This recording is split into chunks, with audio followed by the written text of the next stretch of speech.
गोरगरीब शेतकऱ्यांना विशेष घटकांच्या योजनेअंतर्गत बैलजोडी आणि शेती अवजारासाठी मदत केली जाते। मात्र सध्या ही योजना तात्पुरत्या स्वरूपामध्ये बंद करण्यात आली आहे। दरम्यान या निर्णयामुळे आता शेतकऱ्यांमध्ये नाराजी असल्याचे चित्र निर्माण झालंय। ही योजना बंद केल्यामुळे शेतकऱ्यांना एका नवीन त्रासाला सामोरं जावं लागणार आहे। दरम्यान ही योजना पुन्हा चालू करावी अशी मागणी आता केली जाते। अनेक गरीब शेतकरी अजूनही पारंपरिक पद्धतीची शेती करताय आणि पारंपरिक शेती पद्धती वापरतात, ज्यामध्ये नांगरणी आणि इतर मशागत कामांसाठी जास्त वेळ आणि शारीरिक श्रम लागत असतात। गरीब शेतकऱ्यांकडे ट्रॅक्टर किंवा इतर आधुनिक शेती उपकरणांसाठी पुरेसे पैसे नसल्यामुळे त्यांना पारंपरिक शेती अवजारांचा वापर करावा लागतो। त्यातच आता शेतकऱ्यांना मोफत मिळणाऱ्या बैलजोडी आणि शेती अवजारे ही योजना तात्पुरत्या स्वरूपात बंद करण्याचा निर्णय सरकारने घेतलाय। त्यामुळे गोरगरीब आणि अल्पभूधारक शेतकऱ्यांना मशागतीसाठी स्वतःच शेतामध्ये राबायची वेळ आलेली आहे। शेतकरी जमेल तसे यंत्र तयार करत शेतीची मशागत करताना दिसताय। या योजनेच्या माध्यमातून गरीब शेतकऱ्यांना शेती कसण्यासाठी मदत होत असल्यामुळे विशेष घटक योजना पुन्हा सुरू करावी अशी मागणी आता शेतकरी करताय। आणि मी अल्पभूधारक शेतकरी आहे आणि कोणते बैलजोड ठेवायला गेलं पुरवत खत नाही, बैलजोड ठेवायला पैसा नाही। पहिले देत होते शासन, आता देत नाहीत आणि कोणता अवजार देत नाहीत, कोणतं मळयंत्र देत नाहीत, काहीच देत नाहीत।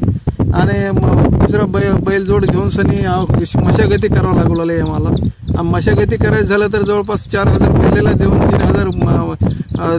1,500 त्या माणसाला देऊन सनी रोजचे 5,000 रुपये आम्हाला मिळत नाही। तर होईल तितका हाताने खर्च करायला साहेब, मी हाताने मशागती करायला शेतीची आणि उत्पन्न फारच कमी मध्ये आले आणि मालाला भाव मिळत नाही, शासन खरेदी करत नाहीत।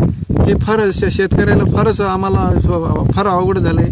साहेबांना अशोकराव साहेबांना सुद्धा आम्हाला जिल्ह्याचे असून आम्हाला काही सहकार्य बी करत नाहीत। पहिलं करत लक्ष देत होते, आता या 4 वर्षामध्ये तर लक्ष अजिबात नाही त्यांचं आमच्यावर शेतकऱ्यावर आणि आम्हाला फारच हे आलेले। आता सायकल कोळप्यानं करावलं साहेब, इलाज नाही, दुसरे भेटत नाही आणि माणूस भेटत नाही, कोणी स्वतः हाताने करायला साहेब।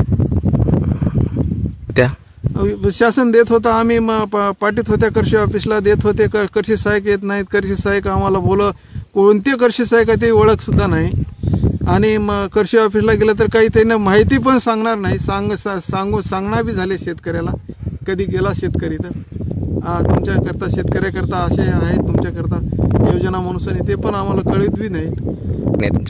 आम्हाला शासनाकडे आम्हाला बैलजोड द्यावं, काही आम्हाला ह्याच्याकडून अवजार द्यावं, काही ट्रॅक्टर वगैरे आम्हाला द्यावं आणि नंतर आम्ही मालावर हे करून खर्च करून आम्ही त्याला हे बी करू। तर काही शासनाने दिले तर आम्ही कामं करून दुसरा काही खर्च येणार नाही, आम्ही त्याच्यावर हे करून घेऊ, कामं करून घेऊ, मशागती करून घेऊ शेतीच्या।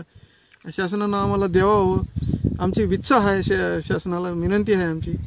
शासन आमच्याकडे लक्ष देत नाही शेतकऱ्याकडे, फारच शेतकऱ्याला वेळ वंगळी आलेली आहे साहेब। स्टार महाराष्ट्र न्यूज साठी तानाजी शेळगावकर, नांदेड।